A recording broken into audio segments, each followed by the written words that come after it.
Hello, நாம் இன்றைக்கி பார்க்க போகிற வீடியோ 10 ரூபா பிஸ்கட்லேயும் 30 ரூபா பிஸ்கட்லேயும் எத்தனை பிஸ்கட் இருக்குன்னு தான் பார்க்க போகிறோம். இந்த பிஸ்கட் வந்து மஸ்கா ஜஸ்கா 50-50 பிஸ்கட்.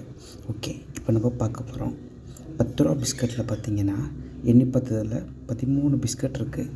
அதுவே 30 ரூபா பிஸ்கட்னு எடுத்துக்கிட்டால் 42 பிஸ்கட் இருக்குது. இப்போ நம்ம 13 × 3 அப்படின்னு போட்டோம்னா மொத்தமாக 39 பிஸ்கட்டு. ஆனால் நம்ம 30 ரூபா பிஸ்கட்டில் 42 இருக்குது. 3 பிஸ்கட் தான் அதிகமாக இருக்குது 30 ரூபா பிஸ்கட்லேயும் 10 ரூபா பிஸ்கட்லேயும். ஆனால் ரெண்டுமே ஒரே பிஸ்கட் தான். ஓகேவா? 50-50 மஸ்கா ஜஸ்கா பிஸ்கட் அது என்னோடய ஃபேவரெட்டு. உங்களுக்கு ஃபேவரெட்னா கமெண்டில் சொல்லுங்கள்.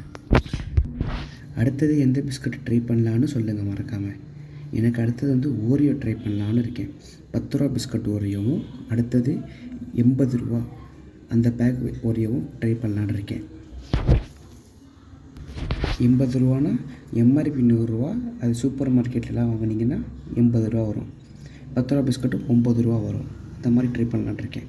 10 ரூபா ஓரியோ விசஸ் 80 ரூபா ஓரியோ. உங்களுக்கு ஓகேன்னா சொல்லுங்கள், ட்ரை பண்ணுவோம் அடுத்த வீடியோவில்.